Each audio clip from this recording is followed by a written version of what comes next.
Hi, everyone. This is Teresa Aker from Success Diaries with Teresa Aker. It's my pleasure today to introduce to you Anne Marie Thrives. Hi, Anne Marie. How you doing? Hi, Teresa. I'm great. I'm so glad to be here. I'm glad you're here too. We hit it off right away, so I'm glad that you're here. Now, I'm just going to give a quick bio about you, and then we're going to come back and talk to you, okay? So, Anne Okay. Marie Thrives is a human behavior specialist with personal, business, and image coach. So she does all of that. She helps people from the inside out. She creates positive new habits for or helps people create positive new habits. And I have a whole bunch of questions, but I also want to give you the floor, Anne-Marie. So, you know what? We got some time here. Let's go for it, okay? All right. Okay, my friends. So, where shall we start? First, let's talk about what a human behavior specialist does or is. Yay. So, human behavioral specialist is just a fancy name of saying I took lots of classes to help people to harmonize with each other. I use the DISC program. There's a couple of other programs out there. So, I use that program to kind of give people an assessment of who they are, which really helps them because a lot of times we seem to think, what's wrong with me? Why this, why that? And they kind of internalize it towards themselves. Whereas, there's four personality types. We each have, one or two of them, that are stronger than the other. We definitely all have two, but can circulate around the four. And so understanding why Susie Q walks in all happy and whatever, and Nancy's there observing everyone, and the other one, is like, hey, let's go this way. This is the way to go. This is how to do it. So if you know those things, it helps you to really, try to get along better with the other person and understand why they function and how you function and to better harmonize with each other. I actually took one of those tests at work a long time ago. Actually, I've taken a few of them. Apparently, I'm an otter personality. I'm just saying, throwing that out at you. A little bit of lion, mostly otter. Oh, So I'm just saying that's what I was. Is yeah. that kind of what you're looking at? Different Yeah, yeah. personalities that fit into different pockets of human Yeah. behavior? Mhm. Yeah, yeah, that and just how to, just get along with the people in your life, your family, your team members, your coworkers, Yeah. it just helps with all those aspects when you understand where they're coming from. Somebody may just not want to take the floor just because they want to or they talk too much or whatever. It's just how they're wired. And knowing how we're wired helps us to temper ourselves when other people wired a different way are coming at us or we have to work with them. It helps us to really just kind of, just really harmonize and work better and understand where they're coming from and look at them. It helps us to look at things from their perspective on a different level. Oh, excellent. And when you're doing that and you're working with organizations, like it says personal business and image coach. So do you go Yeah. into companies and kind of talk to their Yeah. staff and Yes. help people integrate with each other on a different level? Is that Yes. kind I of, do. yeah. Do. Yes. And Yeah, what about person?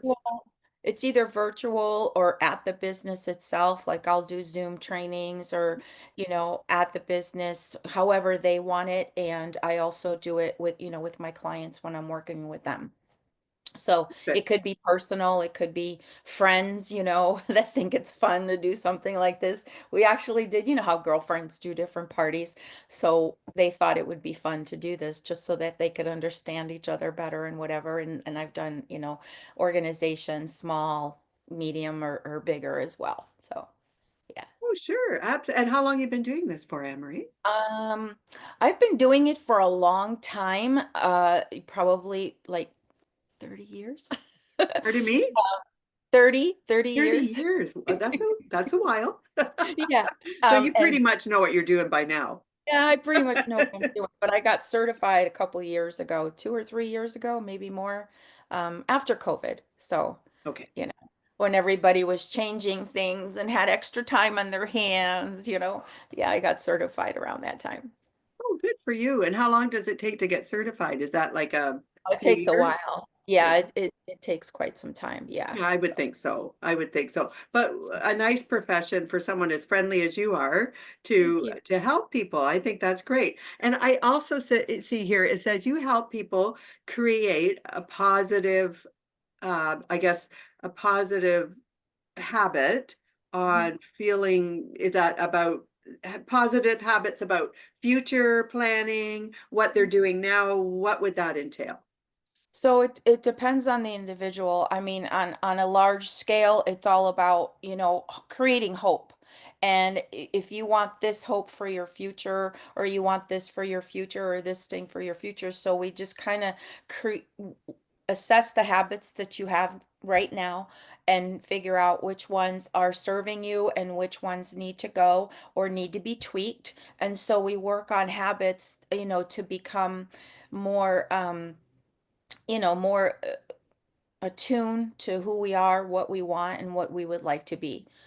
So get Okay, us out so of that, get us out of that comfort zone. A lot of us are on cruise control and we're just kind of going through life, but to really have a greater impact requires change. And so what habits do we need to put into place for you to make that change come to pass? thank you, Embry. And I'm thinking as you're talking about change, a lot of people do hit certain milestones in life. Maybe they get tired of their career or they're getting older and maybe they have a physical job and they just feel they just don't want to be doing that forever. But they're used to doing things in a certain way. And there is something about getting out of your comfort zone that's a little scary for people, Hmm. right? So Yes. Yes. where would you start? So if somebody said, Anne Marie, I really, really do not want to do this anymore, but I'm terrified to start something new, what would you say to them? Well, I would do the assessment honestly, and it doesn't have to be on paper. It could just be having a genuine conversation as to their likes, dislikes, skills, and what they feel in their heart that their purpose is. And we just kind of figure out what that purpose is together and what would work best for them, based on who they are. Because nobody wants to be in a job or doing something in life that they're not comfortable doing. But at the same time, making that shift and any shifts that we need to make to become better at who we are requires, just like a child is growing, especially in the teens, there's those growing pains, and so as they're becoming the new individual, the 14-year-old, the 15-year-old, the 16-year-old, they have to grow into that. And so it's kind of the same thing. We're growing into habits that we need to live at this level.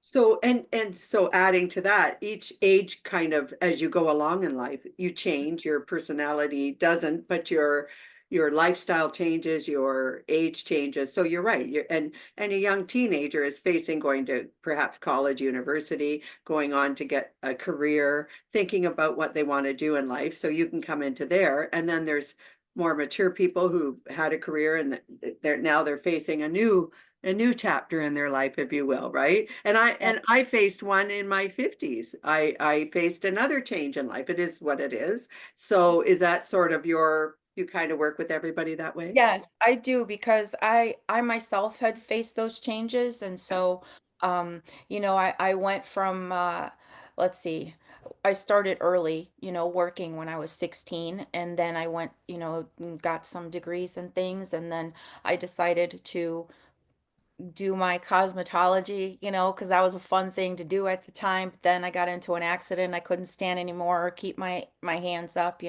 So I went towards the business end of it because I wanted my own business. I didn't want someone to tell me when I could go pee and when I couldn't, because back in those days, if you were away from your desk, people wanted to know why, And so I And just there's wanted, still jobs like that right now, oh Anne Marie. yeah, Some absolutely. people are on camera and they have to, they know it's a very strange situation, but they are. Yep. Yep. I know. I know. And so I went into the whole business, portion of it. And then after that, I was in a car accident where the wheel fell off. I was paralyzed for some time, got a traumatic brain injury, had to come, change my life my habits, really to be able to, what am I going to do now? How am I going to walk? How am I going to get back to walking? Because you could, at any given point in your life, with something that comes at you, just curl yourself up in a ball, you know? And so I didn't want to do that. I wanted to defy the odds and I wanted the life that I wanted. And so that took quite a few years. I got back on track, and then years later, cancer happened and it was another shift, and then COVID posed another shift, and so being able to be mentally agile, which means that you're on top of your game because of how you think, the habits that you have. So you're when these things come, it's just a matter of looking at it from a certain perspective to where your mind is strong enough to, not make you feel like you're backed into a corner, but to see yourself, there's a door. I could go out that door. Once I go out that door, then other things will be open to me. Just kind of coming from a place of hope and peace that, this isn't the worst thing that's ever happened to you, even though it looks like it right now. Anne-Marie, first, we're thrilled that you're fine and you're doing good and you've recovered and we're thrilled. So that's wonderful. What I would say is you're a huge inspiration as well as being a professional. You are coming from a place of knowing and a place of healing. And that makes, I'm sure, all the difference in the world because you can empathize with your patients and with your clients and be able to say, hey, I've been through this. We've all been through things. Mhm. Okay, I've been through Absolutely. my own health issues too. So, and my daughter, as I told you earlier, is struggling right now. So we have to find in ourselves during these hard times that positive raison d'etre, if you will, Mhm. to move forward and say, okay, this isn't good. And we all have moments where we feel sorry for ourselves, I'm sure, because I Yep. certainly have, where you take a whole day and you just say, you know what? Today is my day. I'm going to feel sorry for myself. And it doesn't matter what anybody says. It's just all about me today. Right. Hmm. And Yes. then all of a sudden you just kind of find something inside of you that goes forward. But someone like you, Anne-Marie, as a professional, you can reach out to these people and say, hey, you are going through it. You're going to have to still go through it by yourself, though you're going to have to walk those coals by yourself. However, I'm here with the tools that can Mhm. help you go through it a little bit easier. Does that make sense? Exactly. Yeah. Yeah. Yeah, that's what I'm thinking you are. And thank you for doing that. And thank you for sharing your story today. Now, I want to go to, I see here eliminating blind spots. Mhm. That kind of tweaked me too. So now you've gone through some very tremendous trying times. You've recovered. We're glad for that. You've been doing the counseling all this time through it all, right? Because you said 30 years. So now you're helping people find those blind spots. Tell me what that's all about. A blind spot is basically when you're in situations and you're not seeing the whole picture, or you're involved in solving things a certain way, and it starts to become your blind spot to where you don't see other avenues that things could be solved.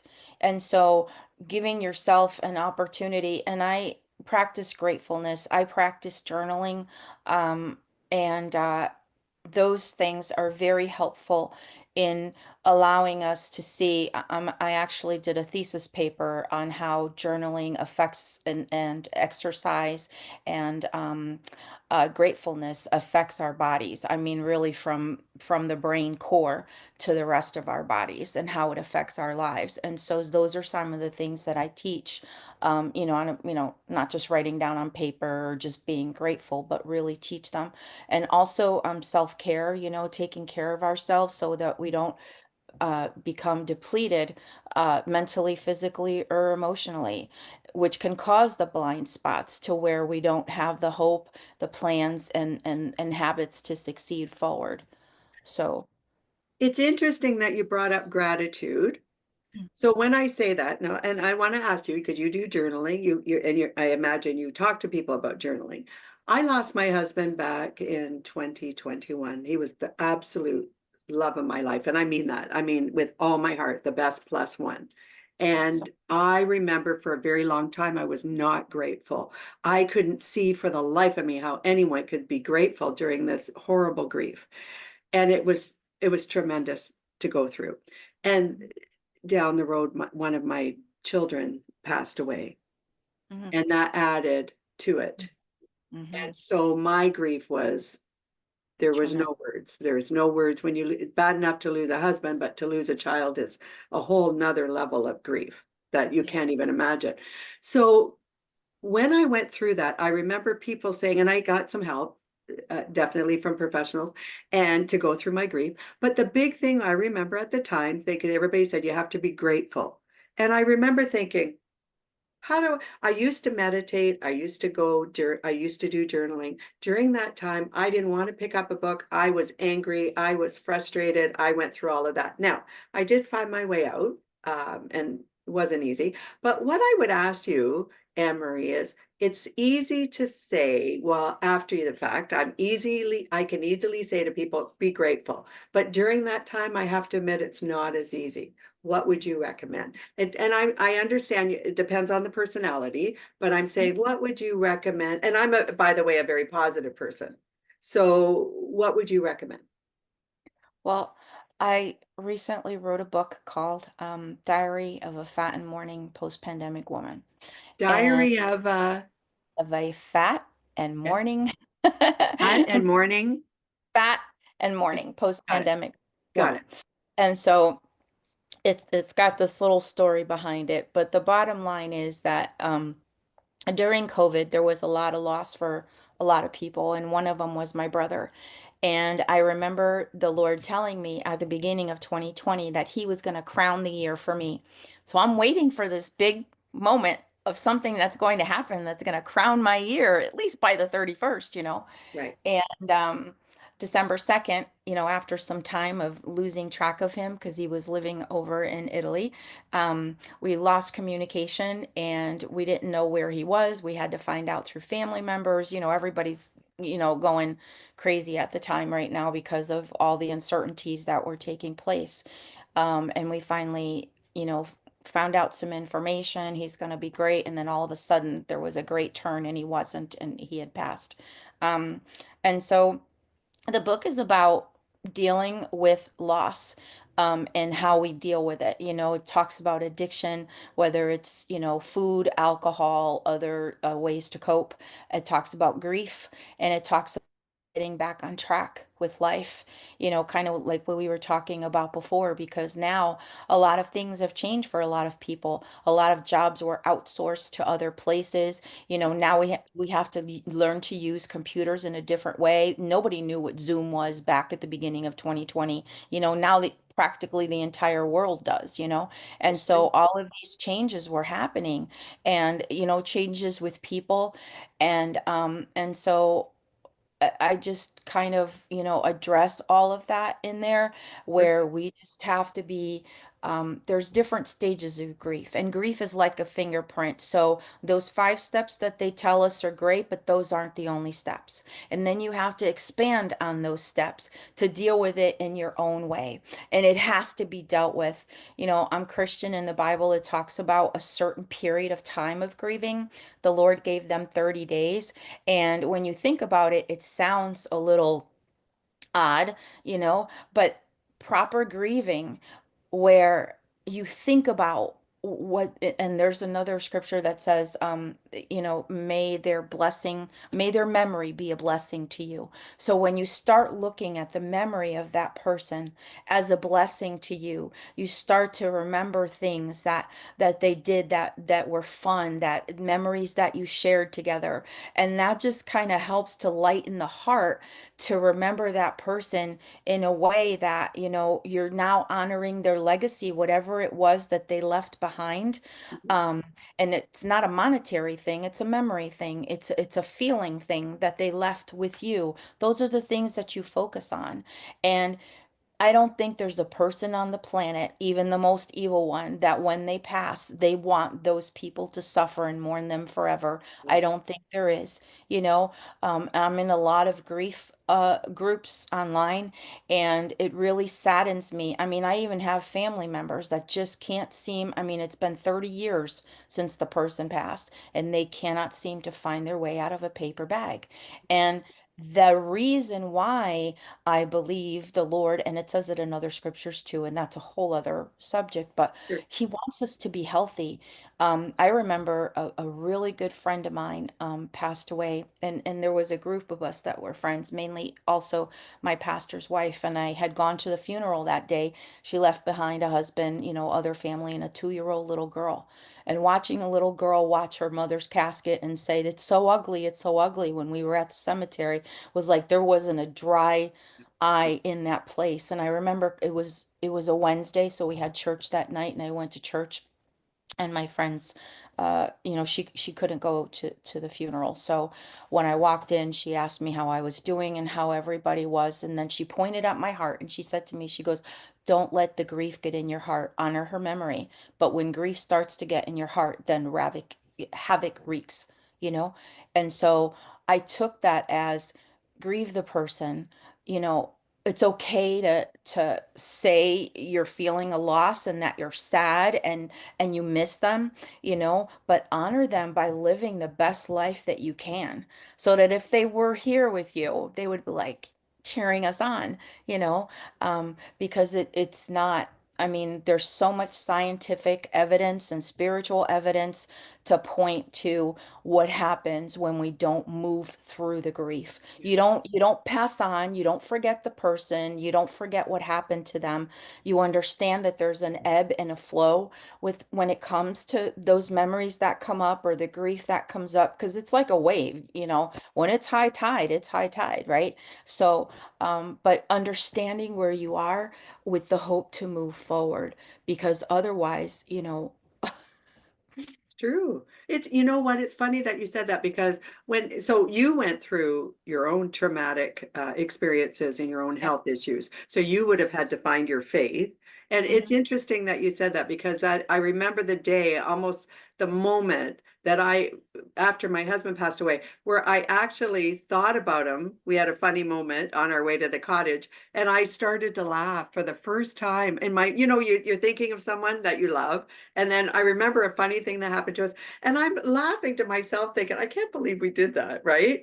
But it was the first time I felt relief, that Mhm. it was okay to feel happy again, and it was okay to have joy. And I do remember thinking he would want me to be happy and move on in life, and and then with my daughter, again, the same, but not this, the grief was quite different for my daughter. I remember that. But you're right, Anne Marie. There was again a moment quite a bit after she passed away that I thought we had our little thing together, and today when I think about it, I smile, and I have them in my heart. I mean, oh my gosh, I've lost lots of people in my life, and but those two are in my heart like you have no idea, or maybe you do. And so yeah, faith is a big part of life, whether it be God, your source, your inner being, however you see faith. I think you have to believe that there's a reason for everything, and that everything will work out even if you can't see how. Does that make Yes, sense? exactly. Yes. Yes, because even one year, it was just before COVID, where we lost 18 people in 17 months, so it was like a constant, at one point, my sister I sent her a message, and my sister just sent me a bunch of flies, and I'm like, "What the heck is this?" She goes, "They're dropping like flies. What's happening?"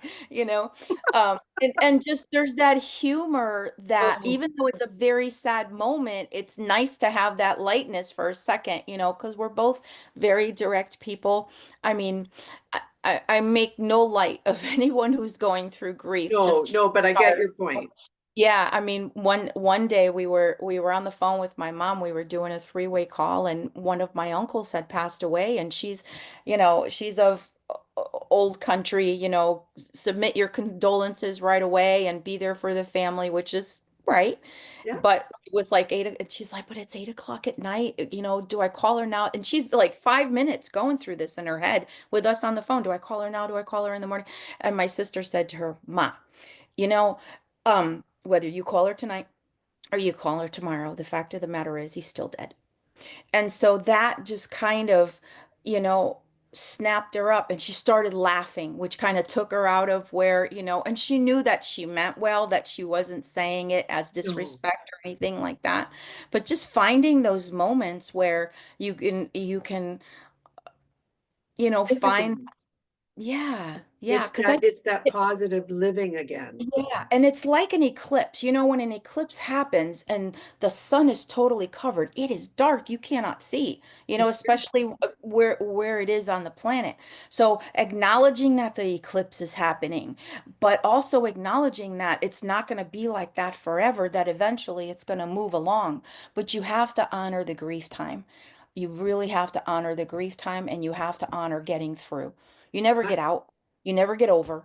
You just go through, you know? Yeah, and I think, and thank you for sharing all of that, and thank you for answering my question, because I think a lot of people do suffer from grief, and we did suffer a lot in during COVID time, and that was a time period. So many people I lost my husband during that time, we all understood the losses, and we all understood the darkness, and we all had perhaps a bit of insecurity, wondering, where is the world going? It was just very scary time.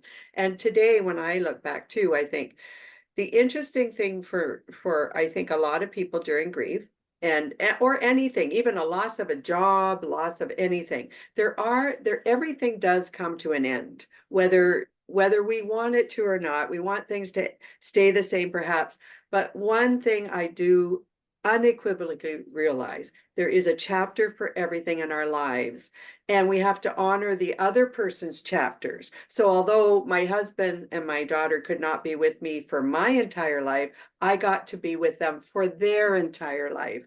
And I like to think that the love that we shared continues on in my family that's still here, who still loves them, who still cares about them. We all honor them in our love and our faith. But also, I will add that from there, I have changed.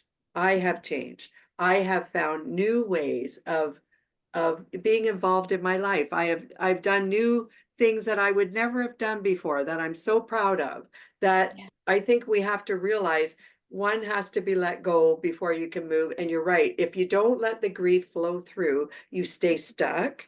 If you can let it go through, you find love again, you find yourself again. And and that's now a new chapter, isn't it? Yeah. Yeah, it So is. that blind spot is now gone, and now I can now see a wonderful future and hold the love in my heart still, with, good faith and respect for the universe. How's that? Absolutely. Absolutely. Yeah. Because So anything that's not changing, that's causing you pain, is going to cause toxicity in your body, which can manifest into different diseases. And disease doesn't have to be a physical disease. Dis-ease, not being at ease with life, not being at ease with yourself. And then, it can turn to illness or even death, you yeah, know. Um, there's a lot of, scientific data regarding that. People passing away. My grandparents died within 18 months of each other. And I so did know a lot. mine. Yeah. They Hmm. did. Yeah. So So, you and I have that in common too. yeah. Yeah. And there was all these kids in the wake of it, but that pull was a lot stronger. When something from the other side is pulling you more than what's here, you know. So you believe in, so you do meditation. You, you do I journaling, do you do there's meditation, things like there, that? there's so many types of different, different forms of meditation. But my meditation is gratitude, looking at Okay. the wins in my life, the people in my life, because we tend to lose sight of how far we've come, and what good things have happened to us when especially in the wake of hard times. And so remembering the good things that happened helps me to be grateful. Meditating on scripture, those are the things that I do for meditation. Journaling, helps me to just kind of assess what I've done, what I want to do, where I want to go, how I can help people. So that's kind of my form of meditation, so to speak. Anne Marie, you said you wrote a book. And it's out. People can purchase your book. Yeah, I've written 3 books. One of them is Thank you. yeah, a wellness and mindset journey, 31 days to a stable Christmas. So it's how to self-care and how to be mentally agile. And some of them have uh different Christmas songs, and I kind of wrote it towards that. And but it's just about how to handle stress and how to care for ourselves. Um, the second one is on Esther, and I came from the self-care part of it and how to overcome things in life, because she could have either, you know, taken advantage of the role that she was in, the purpose that she was there for, or somebody else could have done it for her you know. So just her Okay. courageousness and stuff like that. And then the one that I just mentioned is the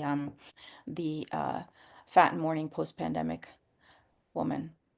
So Wonderful. Congratulations. What a success story you are. And you've taken adversity and turned it around like just fantastic. It's exactly what our audience wants to hear. And thank you so much for sharing.